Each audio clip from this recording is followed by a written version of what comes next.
क्योंकि सब लोग करियर ओरिएंटेड हो गए हैं, स्पेशली गर्ल्स जो हैं वो काफ़ी करियर ओरिएंटेड हैं, बट क्योंकि फीमेल्स में जो फर्टिलिटी है वो एज रिलेटेड होती है, तो जैसे ही वो 30 क्रॉस करती हैं उनकी फर्टिलिटी में डिक्लिनेशन शुरू हो जाता है। उसके अलावा ये लोग स्मोकिंग, टोबैको, अल्कोहल ये सब चीज़ें भी लेते हैं, तो इन सब चीज़ों के चलते जो फर्टिलिटी है मेल और फीमेल दोनों पे काफ़ी बुरा असर होता है। हेलो फ्रेंड्स, आप सभी का स्वागत है एयर न्यूज में। मैं हूं आपके साथ डॉक्टर नशरा खान चौधरी और आज हम आए हैं नीलकंठ फर्टिलिटी आईवीएफ सेंटर में। हमारे साथ जुड़ गई हैं सेंटर हेड और साथ ही मैं इनका डेजिग्नेशन बताना चाहूंगी, senior consultant reproductive medicine doctor Preeti Paliwal ji हमारे साथ हैं। मैडम, आपका बहुत बहुत स्वागत है जी।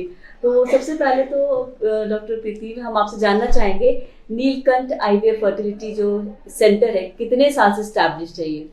नीलकंठ आईवीएफ सेंटर का इंसेप्शन उदयपुर में हुआ था। जो फर्स्ट सेंटर है हमारा, it is more than 20 years old.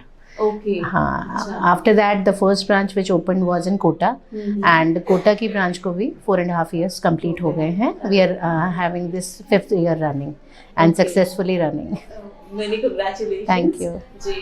तो डॉक्टर प्रीति, आपके बारे में हम जानना चाहेंगे, आपका इस फील्ड में कैसे आना हुआ? क्या बचपन से ही डॉक्टर बनने का सपना था या कुछ और सपना था? फिर गायनी क्यों चूज किया आपने? देखिए, डॉक्टर बनने का सपना तो ऑब्वियसली मैं झूठ नहीं बोलूँगी कि बचपन से ही था। हाँ, क्योंकि वाइट कॉलर जॉब तो ऑब्वियसली मेस्मराइज करता ही है। और बचपन से जब जो हमारी जनरेशन थी उसमें ज़्यादातर लोगों को या तो डॉक्टर बनना होता था या इंजीनियर्स बनना होता था।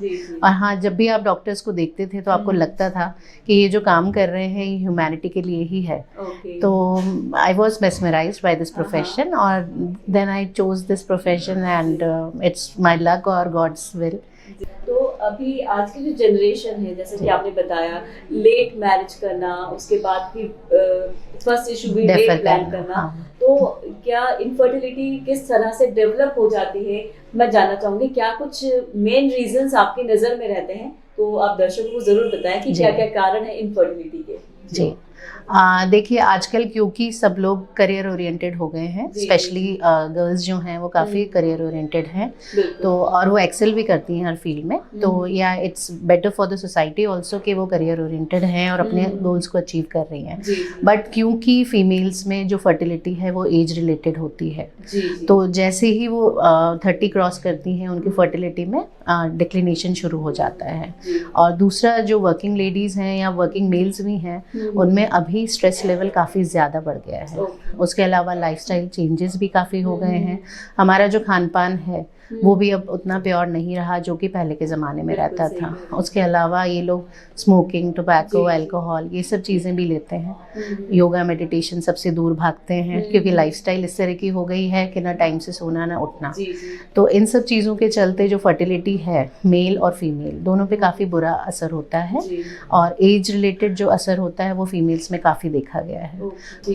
तो जैसे कि आप बता रही हैं, एज भी तो मैटर करता है। इसके अलावा आईवीएफ की अगर हम बात करें तो किस उम्र में आईवीएफ के लिए अगर कोई सोच रहा है, अगर वो नेचुरली कंसीव नहीं हो पा रहा है, तो एक नया एक जरिया तो मिल ही गया है कि जिसका सपना है, औलाद नहीं जिसको हो पा रही है, वो एक आप लोगों के जरिए उनका सपना पूरा तो हो पाता है। लेकिन किस एज में वो प्लान कर सकते हैं कि अगर 3 बार ट्राई कर लिया नहीं है तो फिर आईवीएफ के पास, मतलब आपके पास कब आना चाहिए? सिंपल सा छोटा सा सवाल मैं पूछूंगी आपसे। जी, देखिए, आईवीएफ यूजुअली हम उन कपल्स को एडवाइस करते हैं जिनमें शादी को काफ़ी टाइम बीत गया है, यानी 5 years प्लस हो गया है, उन्होंने नेचुरली काफ़ी बार कंसीव करने का ट्राई किया है, काफ़ी हार्मोनल टैबलेट्स, इंजेक्शन सब कुछ लिए हैं। उसके अलावा वो IUI यानी इंट्रा यूट्राइन इंसेमिनेशन भी ट्राई कर चुके हैं, 2-3 बार, 4 बार, 5 बार, काफ़ी बार साइकिल्स ट्राई कर चुके हैं। और उन कपल्स में भी हम एडवाइस करेंगे जिनमें किसी भी वर्क रिलेटेड प्रॉब्लम की वजह से husband wife as a couple काफ़ी टाइम से अलग रह रहे हैं, जिनका मतलब साथ में रहना काफ़ी कम हो पाता है, और उनकी एज भी 30 क्रॉस हो गई है। तो ऐसे कपल्स में हम यूजुअली उन लोगों को IVF के लिए जाने को बोलते हैं। बट हाँ, क्योंकि कुछ कपल्स ऐसे हैं जिनकी शादी को शायद 1 या 2 साल ही हुआ है, बट जो फीमेल है उसकी एज 30 क्रॉस कर चुकी है, यानी 33-34 है, ऐसे कपल्स में हम जल्द से जल्द कोई डिसीजन लेने की सलाह देते हैं। तो इसमें हम बात करें प्रोसीजर, जैसा कि आईवीएफ सुनते हैं, टेस्ट ट्यूब बेबी कहा जाता है, तो क्या ट्यूब में बेबी होते हैं? ये एक कॉमन सवाल रहता है सबका, टेस्ट ट्यूब बेबी है, टेस्ट ट्यूब, तो क्या वो बेबी नेचुरल नहीं होता है? देखिए, टेस्ट ट्यूब बेबी एक तरह से मिसनोवर मान सकते हैं। टेस्ट ट्यूब बेबी इसलिए बोलते हैं क्योंकि जो बेबीज होते हैं, यानी जो एम्ब्रियोज हमारे बनते हैं, वो लैब में बनते हैं, पेट्री डिश में, है ना। तो आईवीएफ प्रोसीजर में ब्रीफली आपको समझा देती हूँ। इसमें जो फीमेल्स होती हैं उनको हार्मोनल इंजेक्शंस देते हैं जिनसे उनके एग्स बनाए जाते हैं, और जब एग्स मैच्योर हो जाते हैं तो हम एक शॉर्ट जनरल एनेस्थीसिया के अंडर फीमेल को बेहोश करते हैं और सोनोग्राफी गाइडेड उन एग्स को रिट्रीव कर लेते हैं। फिर उन एग्स को आप हस्बैंड के सैंपल के साथ में पेट्री डिश में इंक्यूबेटर में रखते हैं, जिनसे एम्ब्रियो का डेवलपमेंट होता है फर्टिलाइजेशन प्रक्रिया के बाद में। इन एम्ब्रियोज को हम क्योंकि लैब में बनाते हैं और वो शरीर के बाहर बनते हैं, इसलिए हम इनको टेस्ट ट्यूब बेबी कहते हैं। तो ये जो लोगों की जो सोच है, जो धारणा है टेस्ट ट्यूब बेबी, वो आज आपने क्लियर कर दिया है कि वो टेस्ट ट्यूब मतलब वैसा टेस्ट ट्यूब में नहीं बनेगा आपका बेबी। ये एक बहुत ऐसा सवाल है जो कि लोग हमेशा यही बोलते हैं, आईवीएफ का नाम आता है तो वो टेस्ट ट्यूब बेबी रहता है। तो इसीलिए ये आपने बहुत अच्छे से हमें समझाया कि वो है तो नेचुरल बेबी ही, लेकिन उसको एक जैसा कि आप बता रहे हैं। हाँ, देखिए, नेचुरल फर्टिलाइजेशन जो होता है वो फैलोपियन ट्यूब्स में होता है ना। तो हम आईवीएफ में एक्चुअली जो ट्यूब वाला प्रोसीजर है वो लैब में कर रहे हैं, तो इसलिए शायद वो ट्यूब जोड़ा होगा, या फिर जो लैब में हम इक्विपमेंट्स यूज करते हैं उस वजह से ट्यूब नाम पड़ा होगा। बट टेस्ट ट्यूब बेबी जो प्रक्रिया है वो सिर्फ एक जरिया है एक नेचुरल बेबी बॉर्न करने के लिए।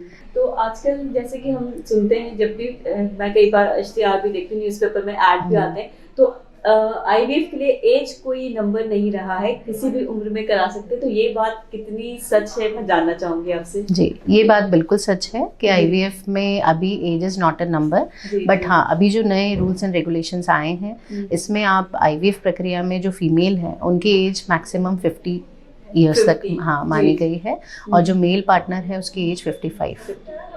तो यंग एज में यदि आप आईवीएफ करते हैं तो आपके, क्योंकि फीमेल के एग्स अच्छे होते हैं, मेल पार्टनर में एज का ज़्यादा डिफरेंस नहीं आता है, तो यंग एज में तो आप सेल्फ एक्स से कर सकते हैं।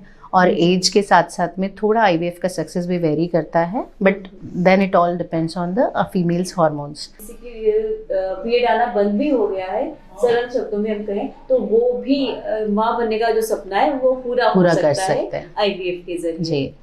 इसके अलावा मैं जानना चाहूंगी, कई बार हमें ये सुनने को मिलता है कि कई बार कोशिश की आईवीएफ सक्सेस रेट की हम बात करें तो वो कितना रहता है, उसके बारे में भी आप थोड़ा सा बताएं। देखिए, आईवीएफ का सक्सेस रेट हमेशा किसी ना किसी आईवीएफ सेंटर के इक्विपमेंट्स पे, वहाँ के डॉक्टर के एक्सपर्टीज़ पे, वहाँ पे जो भी फैसिलिटीज़ अवेलेबल हैं उन पे डिपेंड करता है।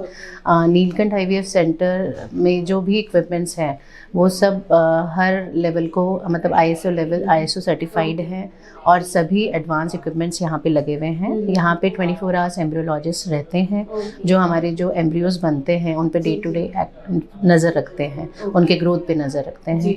तो हमारे यहाँ का जो सक्सेस रेट है वो बाकी सेंटर्स की तुलना में मेरे हिसाब से शायद सबसे ज़्यादा होना चाहिए कोटा में, तो है ना। पर हमारा सक्सेस रेट जो हम क्लेम करते हैं दैट इज़ नियर अबाउट 60-70%। चलिए, बहुत ये आपने बहुत अच्छी बात बताई। और जैसे आगे हम जानना चाहेंगे, कई बार होता है कि आईवीएफ सेंटर तो खुल जाते हैं लेकिन आगे का जो प्रोसेस रहता है वो रेफर कर दिए जाते हैं। तो यहाँ पर आपके यहाँ पर अगर कोई आता है तो क्या उसके साथ भी ऐसा होता है कि यहाँ पे सिर्फ टेस्ट कर लिए, बाकी पूरे प्रोसीजर के लिए उन्हें ट्रैवल करना पड़ेगा, कहीं कोटा के बाहर जाना होता है, ऐसा कुछ है? नहीं, हमारे यहाँ पे यदि पेशेंट एक बार आ गया है तो पूरी प्रक्रिया, यानी एम्ब्रियो ट्रांसफर तक का पूरा काम, और उसके बाद भी प्रेगनेंसी कंसीव करने के बाद भी एंटीनेटल पूरा फॉलोअप टिल डिलीवरी हमारे यहाँ पे अंडर वन रूफ ही होता है। तो यहाँ पे मतलब हार्मोनल स्टिमुलेशन से लेके एग्स निकालना, एम्ब्रियोज बनाना और एम्ब्रियो ट्रांसफर, और उसके बाद में प्रेगनेंसी कंसीव करने के बाद पूरा एंटीनेटल फॉलोअप टिल डिलीवरी, वो पूरा यही होता है, सभी यही होता है। बाहर जाने की बिल्कुल ज़रूरत नहीं है, क्योंकि हाँ, once you have entered this centre तो you will definitely benefit from our centre, और हम भी यही चाहेंगे कि बेबी आप यहीं से लेके जाएं। तो अगर हम बात करें पूरे इसकी प्रक्रिया की, तो कितना समय हम कह सकते हैं कि कंसीव होने के पहले पहले कितना समय लगता है, क्या कुछ थोड़ा विस्तार से बता पाएंगे आप? देखिए, आईवीएफ प्रक्रिया में यूजुअली 2 से 3 महीने का समय लगता है ना। वो डिपेंड करता है आप सेल्फ एग्स के लिए जा रहे हैं या डोनर एग्स के लिए जा रहे हैं। सेल्फ एग्स में हम लोग प्रेफर करते हैं कि जब हम लेडी के एग्स निकालते हैं, एम्ब्रियोज बना लेते हैं, तो हम फ्रोजन एम्ब्रियो ट्रांसफ़र करें। हम लोग फ्रेश ट्रांसफ़र अवॉइड करते हैं, जिससे रिजल्ट्स भी बेहतर होते हैं और पेशेंट्स भी कंफर्टेबल रहते हैं। तो टोटल 2 से 3 महीने का समय लगता है। तो हमारे शहर में हम कह सकते हैं कोटा में इतनी तकनीक आ गई है और स्पेशली आपके सेंटर में सारी चीज़ें आसानी से हो जाती हैं। जी। हमारे सेंटर पे आपको हर चीज़ मिलेगी, मतलब आप blood test, hormonal test, semen analysis से लेकर हिस्ट्रोस्कोपी, लैप्रोस्कोपी विद आईवीएफ के सारे प्रोसीजर, जैसे oocyte रिट्रीवल हुआ, एम्ब्रियो ट्रांसफ़र हुआ। आईवीएफ में भी आप ICSI प्रोसीजर होता है जो इन ऐसे मेल पार्टनर्स के लिए होता है जिनमें स्पर्म काउंट कम होता है या मोटिलिटी कम होती है। फिर एम्ब्रियो मॉनिटरिंग सिस्टम हो गया, लेज़र असिस्टेड हैचिंग हो गया। तो ये सारे प्रोसीजर्स हमारे यहाँ पे अवेलेबल हैं। ये अच्छी बात है। अगर कोई यहाँ पर आ रहा है जिसका सपना है कि अपनी खुद की औलाद हो, तो मुझे लगता है कि आप बहुत बेस्ट वे में आप उनको उनका सपना पूरा करने में हेल्प करते ही हैं। लास्ट में थोड़ा, क्योंकि मुझे पता है बहुत बिजी भी हैं आप, बहुत समय मैंने आपका ले लिया है। हमारे जो व्यूअर्स आज प्रोग्राम देख रहे हैं, इस प्रोग्राम के जरिए आप क्या मैसेज उन्हें देना चाहेंगे? मैं व्यूअर्स को बस यही बोलना चाहूँगी कि यदि इनफर्टिलिटी की प्रॉब्लम से आप लोग जूझ रहे हैं तो एक बार आप अपने इनफर्टिलिटी स्पेशलिस्ट से ज़रूर मिलें। ज़रूरी नहीं है कि वो सीधा आईवीएफ ही आपको एडवाइस करें। आपके हार्मोनल टेस्ट, आपके बाकी बेसिक टेस्ट करवा के जो भी आपके लिए ट्रीटमेंट सबसे अच्छा होगा या जिसमें भी सक्सेस रेट आपके लिए अच्छा होगा, हम वो एडवाइस करेंगे। तो मेरे हिसाब से वो कपल्स जिनमें एज काफ़ी बढ़ रहा है या फिर कुछ और प्रॉब्लम्स रही हैं, साथ नहीं रह पा रहे हैं, या फीमेल का एज काफ़ी बढ़ रहा है, या फिर एग्स को लेके या स्पर्म को लेके कोई प्रॉब्लम है, तो ऐसे कपल्स को झिझकना नहीं चाहिए और आसानी से आप आईवीएफ ट्रीटमेंट अपना सकते हैं और संतान का सुख प्राप्त कर सकते हैं। बहुत धन्यवाद डॉक्टर प्रीति जी, आज आपने हमें विस्तार से बताया और आईवीएफ को लेकर जितने भी डाउट्स हैं, मुझे लगता है कि आज व्यूअर्स को आपके जरिए समझ में आए होंगे। और हम भी ये कहना चाहेंगे कि देखिए, उम्र कहीं मैटर नहीं करती है। अगर आपको अपने जो सपना आपका है, एक औलाद आपके हो, तो आप जरूर आईवीएफ सेंटर पे बेझिझक जा सकते हैं। हमसे बातचीत करने के लिए एयर न्यूज़ पे आपने हमें इतना समय दिया, इसके लिए बहुत बहुत धन्यवाद। Thank you sir.